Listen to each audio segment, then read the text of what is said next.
आता आता आपण बोलूया सर्कल बद्दल. आता सर्कल संदर्भात बेसिक इन्फॉर्मेशन सर्वांना आहेच. सपोज हा सर्कल आहे, हा आहे centre of the circle. Centre पासून सर्क्युमफरन्स पर्यंत म्हणजे परिघापर्यंत जी लाईन आपण काढतो त्याला काय म्हणायचं? रेडियस, ज्याला आपण कोणत्या अक्षराने डिनोट करतो? आर. सपोज सर्कमफरन्स वरचे कोणतेही दोन पॉइंट आपण जोडले, जसं की याला नाव दिलं मी PQ. आता यामध्ये जी OA होती ही काय होती? रेडियस. आता मी PQ लाईन काढली. PQ लाईनचं जे वैशिष्ट्य आहे ही सर्कमफरन्स वरचे कोणतेही दोन पॉइंट जोडते. त्याला आपण मराठीमध्ये काय म्हणतो? जीवा.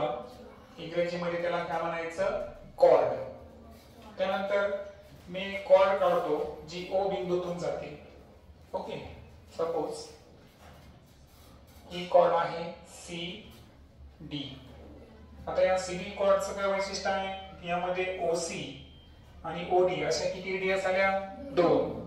आता जी कॉर्ड कशातून चालली? सर्कलच्या सेंटर मधून चालली. तर सर्कलच्या सेंटर मधून जाणारी कॉर्ड ही त्या सर्कलची सर्वात मोठी कॉर्ड असते आणि त्या कॉर्डला एक स्पेशल नाव आहे, ते आहे डायमीटर. डायमीटर म्हणजे व्यास आणि डायमीटर जे आहे हे रेडियसच्या काय असते? दुप्पट. किंवा रेडियस ही डायमीटरच्या काय असते? निम्पट म्हणजे हाफ असते. त्यानंतर हे वर्तुळाचं जर आपण एक फेरी पूर्ण केली, काय फेरी केली? वर्तुळाचं एक फेरी पूर्ण केली, त्याला काय म्हणतो आपण? परिघ. इंग्रजीमध्ये त्याला काय म्हणतो आपण? सर्क्युमफरन्स. आणि सर्क्युमफरन्सचा जो फॉर्म्युला आहे ते दोन फॉर्म्युले तुम्हाला माहिती आहे. C बरोबर 2πr जर त्रिज्या दिली असेल आणि जर डायमीटर दिला असेल तर C बरोबर πd. त्यानंतर राहिला प्रश्न area of circle. Area of circle जर काढायचा असेल त्या संदर्भात दोन फॉर्म्युले. रेडियस जर दिली असेल तर πr² आणि जर डायमीटर दिले असेल तर πd²/4. बरोबर, हे फॉर्म्युले आपण पाहिले आहे.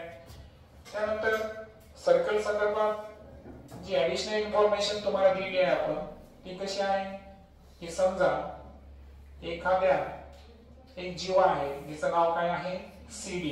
आणि त्यावरून जर आपण सर्कलच्या सेंटर पासून काय काढायलो? एक परपेंडिक्युलर काढायलो. तर हा परपेंडिक्युलर त्या जीवेला काय करतो? दुभागतो म्हणजे बायसेक्ट करतो. काय करतो? बायसेक्ट म्हणजे जसं की O आणि P आहे तर यामध्ये CP आणि PD या दोघांचं माप कसं येईल? सारखं येईल. बरोबर आहे का?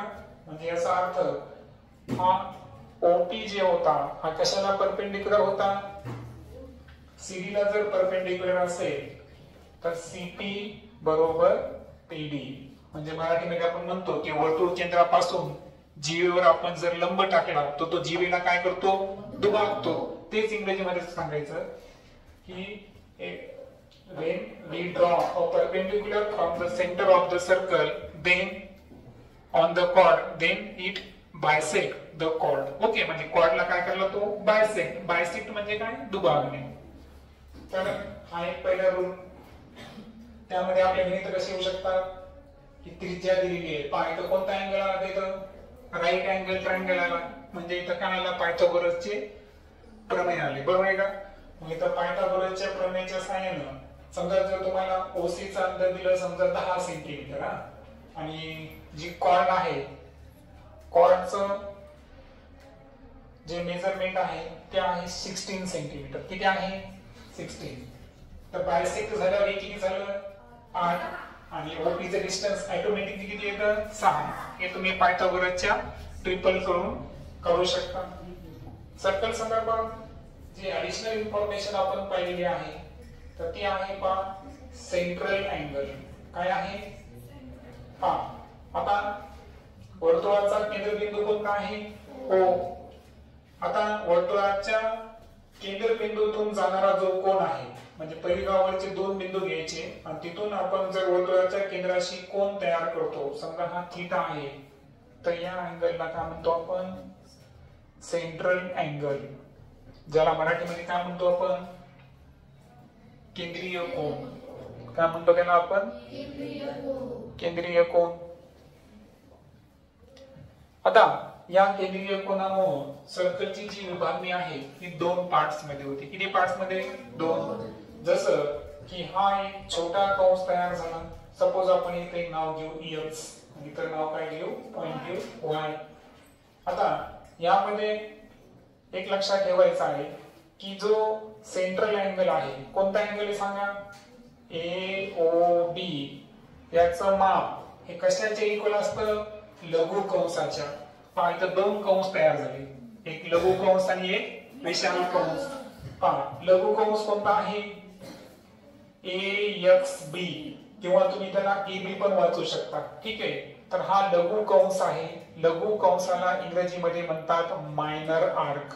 काय म्हणतात, आणि हा जो मोठा कंस आहे AYB, विशाल कंस, तर याला इंग्रजीमध्ये म्हणतात मेजर आर्क.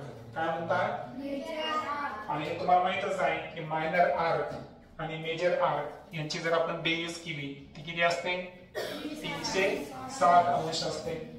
आता AOB चं माप हे कशाचे इक्वल असेल, मेजर ऑफ आर्क AB, किंवा याला आपण मेजर ऑफ आर्क AXB असं पण लिहू शकतो. म्हणजे लघु कंसाला किती पद्धतीने वाचता येतं, 2 पद्धतीनं. तुम्ही सुरुवातीचा आणि शेवटचा अक्षर वापरा किंवा तिन्ही अक्षर पण सलग वाचू शकता, AXB. आता मला सांगा, हा थीटा जर 80 अंशाचा आहे सेंट्रल अँगल, तर लघु कंस सुद्धा किती मापाचा येईल बरं, 80 मापाचा येईल. आणि जर तुम्हाला मेजर आर्क करायचा असेल, मेजर आर्क कोणता होता आपला, AYB, हा जर करायचा असेल तर 360 मधून आपल्याला काय वजा करावं लागेल, मायनर आर्क. मायनर आर्क कोणता आहे आपला, आर्क AB किंवा AXB. मग तुम्हाला माहिती आहे की 360 मधून 80 जर वजा केले तर किती उत्तर येईल, 280 अंश. म्हणजे मायनर आर्क आणि मेजर आर्क. आणि सेंटर सोबत जो अँगल तयार झाला तो कोणता अँगल होता, सेंट्रल अँगल. सेंट्रल अँगलचं माप हे कशाचे इक्वल आलं बरं, मायनर आर्कचे आलं का मेजर आर्कचे आलं, मायनर आर्क. सेंट्रल अँगलचं माप हे कोणाच्या इक्वल असतं, म्हणजे लघु कंसाच्या काय असतं, इक्वल असतं. आता याच्यामध्ये तुम्हाला आणखीन एक चॅलेंजिंग विचारलं जाऊ शकतं. सपोज हा आहे सर्कल. आता इथं काय झालं, आता आपण पाहिलं कोणता अँगल होता, AOB, तो किती अंशाचा घेतला होता आपण, 80 अंशाचा. आणि सपोज आता एक नवीन अँगल तयार करतो मी, आणि हा आहे APB. कोणता झाला होता, APB. याचं वैशिष्ट्य काय बरं, हा कुठं आला, परिघावर आला. कुठं आला, मग अशा पद्धतीचा अँगल जर असेल तर याला म्हणतात अंतरखंडित कोन. काय म्हणतात, इंग्रजीमध्ये त्याला म्हणतात इन्स्क्राइब्ड अँगल. काय म्हणतात, लक्षात ठेवा, इन्स्क्राइब्ड अँगल जे आहे ना, आता हा 80चा असेल ना तर हा फक्त त्याच्यापेक्षा अर्धा असतो. म्हणजे किती झाला, 40. सोपा आहे. म्हणजे जर आपल्याला कोणाचं माप करायचं असेल, इन्स्क्राइब अँगल काढायचा असेल, मेजर ऑफ इन्स्क्राइब अँगल जर काढायचा असेल तर कशाचा हाफ घ्यायचा आपल्याला, हाफ ऑफ सेंट्रल अँगल. म्हणजे जो केंद्रीय कोन आहे त्याच्या काय घ्यायचा, हाफ. पण मला सांगा, सेंट्रल अँगलचं माप हे कशाचे इक्वल आहे, मायनर आर्क, लघु कंसाचे इक्वल आहे. म्हणजे याच्या ऐवजी आपण काय लिहू शकतो, मायनर आर्क. म्हणजे तुम्हाला जर APB चं माप करायचं असेल तर तुमच्याकडे किती पद्धती आहेत, 2. पहिलं सेंट्रल अँगलचं माप घ्या आणि त्याला कितीने भागायचं, 2 न. किंवा लघु कंस घ्या, मायनर आर्क, त्याला सुद्धा कितीने भागवू शकता तुम्ही, 2 ने. कारण केंद्रीय कोन आणि लघु कंस हे कसे आहेत, सारख्या मापाचे. तर ही आहे इन्फॉर्मेशन सर्कल संदर्भात.